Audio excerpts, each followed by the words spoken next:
I'm a large family homeschooling mama who also is a caregiver for my disabled husband and a YouTube mama. My life is a bit insane, and with schools, co-ops, and all the things starting back up, I am in desperate need to stock up my freezer for those insane days where I only have time to dump something in a slow cooker and hit start. Trying to get away from having to pick up something while we're out or whatever the case may be. So come with me into my kitchen and cook along with me as we do a big freezer meal day. Plus, I have a freebie for you.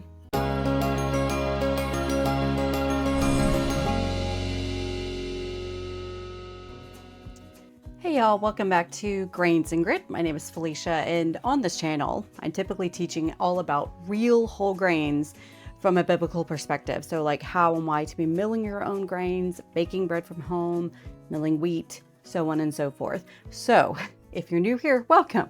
This is a different video than what I'm typically doing. This time I'm just basically bringing you into my kitchen to cook alongside of me. I've actually never done a freezer meal type video, although I have done these kind of bake along, cook along with me videos before, and I love doing them. But this has actually been a goal of mine for a while, to actually commit to doing these freezer meals. So this is actually a two-part video. This video is all beef. So we're sticking with one type of meat, and next week will be chicken and turkey.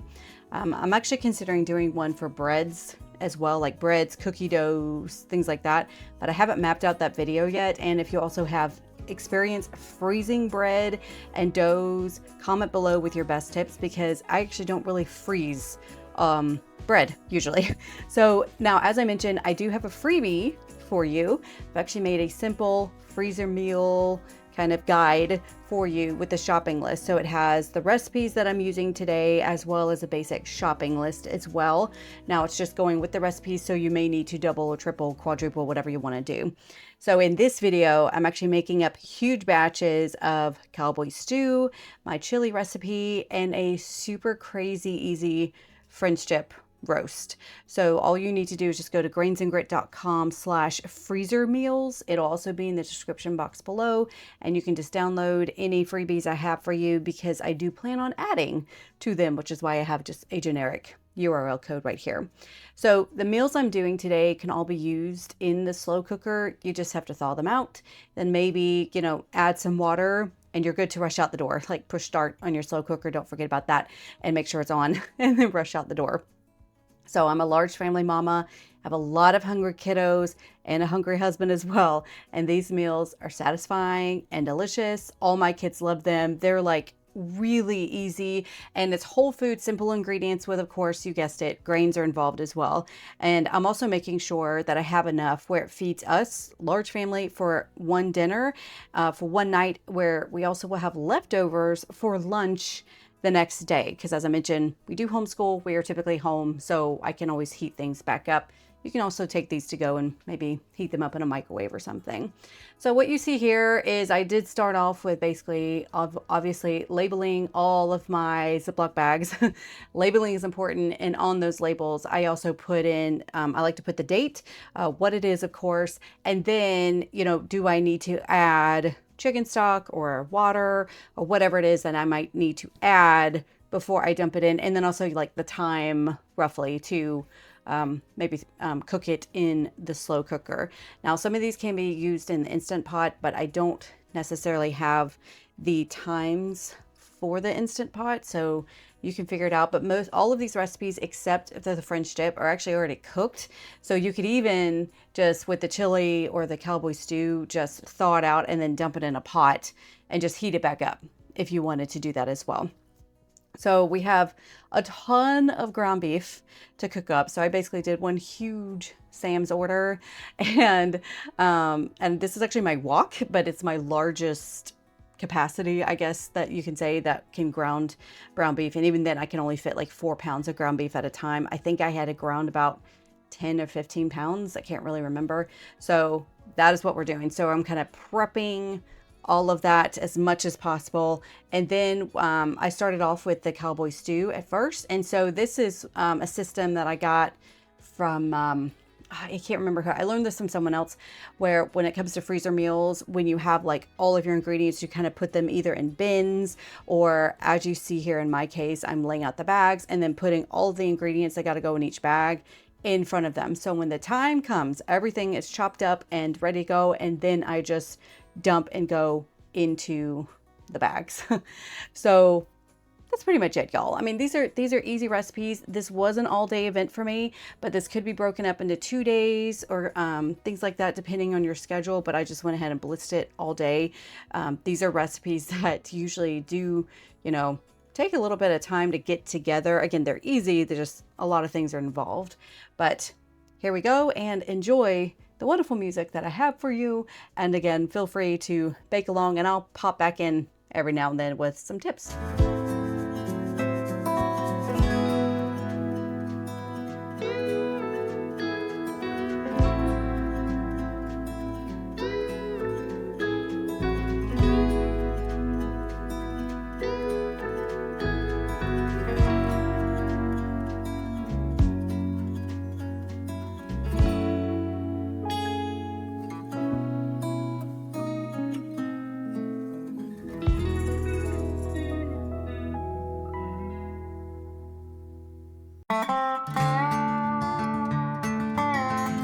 So with all this, I did have a ton of chopping to do. I had peppers, I had like 1,000,001 onions that I had to do. And I technically do have one of those like handy dandy chopper things, but I didn't feel like using them. And so there's just something satisfying, I think, about a knife. And I do like to keep up with my knife skills. Not that I'm like the most skilled person with the knife, but I do like to keep up with it to make sure I do that. And so do you know you can use one of those great chopper things. You of course can buy some of these already chopped and frozen. It just all depends on the recipe. But again, this was just, it's cheaper for me to do fresh, to chop it up myself.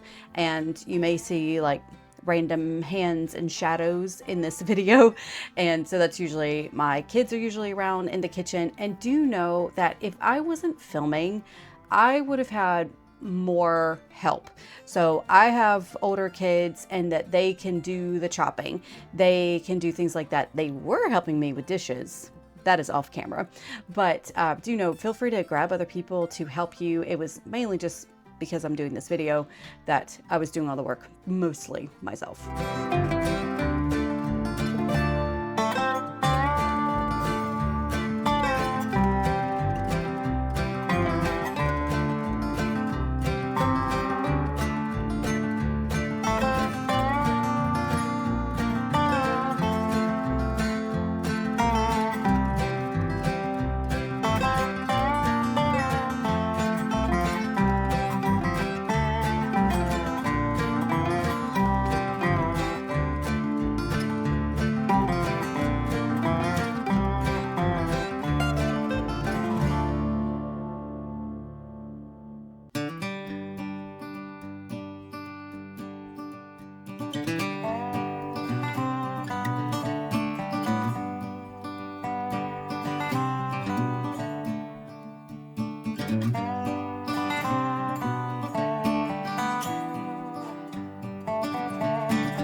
So I have to comment about these little prep containers that I have. I love these. I got a pack like of 20 on Amazon, and they're absolutely wonderful because in it you can see I'm adding like the peppers, the onions, all the seasonings in them. And by the way, whoever invented the tomato paste in a tube like this, thank you. You're a genius, and I love it. So much easier than a can, and then you have like 3 tablespoons left over in a can, and then it's not going to last because you can't seal it back in. Anyway, that's a rabbit trail. But these prep containers are great. You can use bowls or whatever the case may be, but it's just an easy way to do this. And this is also how you can like break it up into 2 days. So one day you could just be doing what you see here, where I am just getting all the ingredients together, prepping everything. And the next day you can just dump everything in your bags, like label your bags, dump everything in your bags, and freeze them. But yeah, I do recommend some kind of prep container like this because it's just easier. And then I just do it in my 4 or 5 or 3 different sections, whatever I'm doing. So that way they're ready to go for me.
Okay, so with the cowboy stew, I realized I goofed because I doubled the original recipe because I would need double the recipe to feed my family. And I thought I could fit all that in one Ziploc bag. Nope, I cannot. So what I did is I didn't want to mess up the ratios of anything. And so I just did a second bag and then like labeled my bags, you know, cowboy stew 1 out of 2. And so that way I knew, and I kept them together in the freezer, but that way I knew I would have a visual reminder. Oh yeah, there's actually 2 bags to this meal. So that's why you see these packs, but this is what happens sometimes with kitchen. I sometimes, don't follow instructions completely because they did say 1 recipe fits in 1 bag. That's just what I do and I learn on the way, but we adapt and it's totally fine.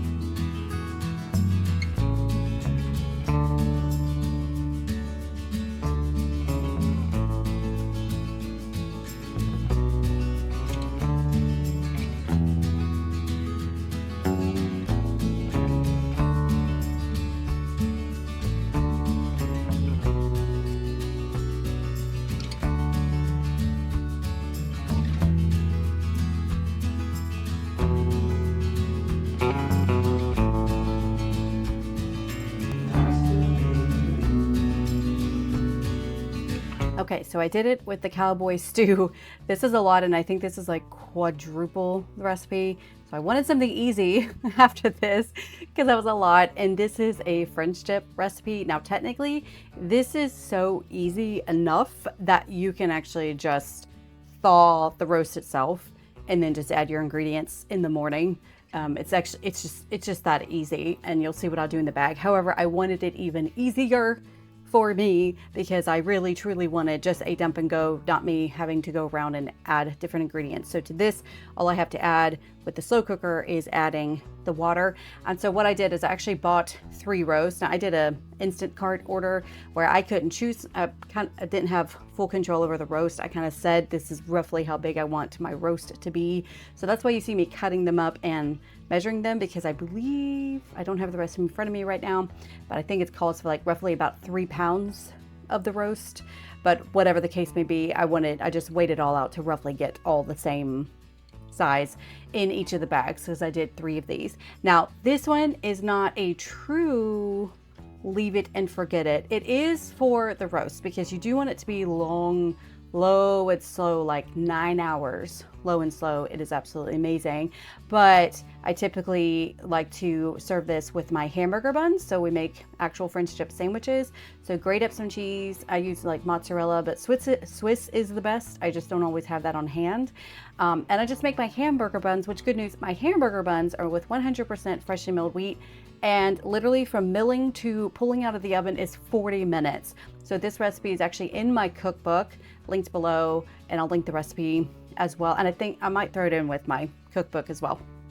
So just know that with this, while you can have it by itself, I mean, it is supposed to be served with bread.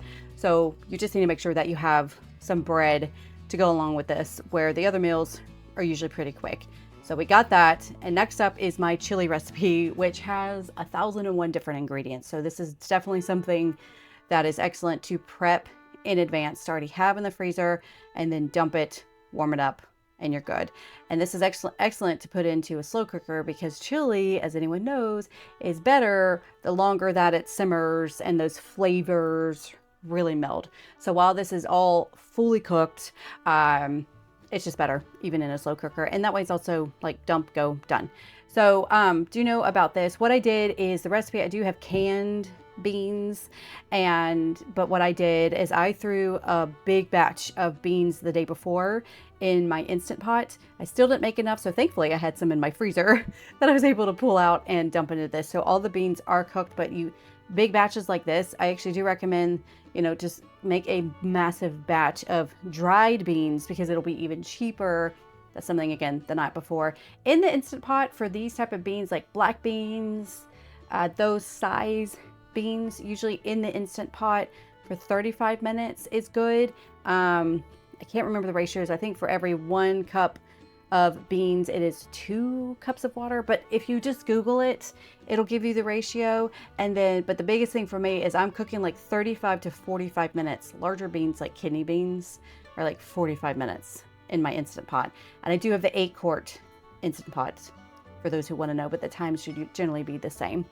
So you can see that I'm getting everything ready for the chili, because again, it's a lot. And you're going to see me take like a lot of sips of coffee, because coffee was needed this day. So thankfully I have that's a Yeti coffee mug that I have, that 4 jars sent me. They're where I get my canning lids and stuff from. I love them. And that is literally my favorite, because it keeps the coffee hot for forever. And again, rabbit trail. So let's get back to cooking.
So we got a lot of onions to chop. And yes, I put my sunglasses on to chop onions. So yes, it actually works. This actually does help to not make my eyes tear up as much. So a little hack, sunglasses, or if you have like safety goggles or something like that, it really does help. And it definitely helped because I had a million ones. So other tips that I have with these freezer meal type days, and also just prepping in the kitchen period, is if you notice I have a bowl there, that's where I put all my scraps. We do have a compost pile, so I take that out to compost, or sometimes I have it where it's either going to my dogs or going to my chickens. It all depends on what it is. So like grease from, the ground beef, I put that in the bowl and we mix it up in the dog food. Onion, things like this. Yes, you could put these in a bag to freeze and you use them for stock. I don't, mainly because I like to be able to put things in my compost pile, but that is certainly an option as well. So that's what you see right there. And then also, because of all the cans and trash, I have a trash can right next to me when I start dumping everything into the bag. So no, I'm not throwing things onto the floor like it may look like. There is a trash can right there. So I'm not, just making a pile or like having to go across my kitchen. I know, like, total first world problems, but it does make the job easier, standing there, dumping, going, trying to just save time where I can.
So with my chili recipe, it makes a ton. So this will feed my entire large family, plus we have leftovers for lunch. So this is the recipe that I do have in that freebie for y'all. It's also another separate one on my website. So just know it does feed a lot. So you can, probably half it or even like quarter it if you were maybe one or two people in your family. But that's it, y'all. I did it. And as you can see, I have a decent amount in my freezer. Hopefully this was an inspiration to y'all. Be sure, again, grainsandgrit.com/freezer meals for any type of freebies that I have for you. And if you want other bake along, cook along type videos, then be sure to check out this playlist here. And so you can cook more with me in your kitchen. And as always, I hope that y'all have a wonderful day, and I'll see you next week for part 2. Bye.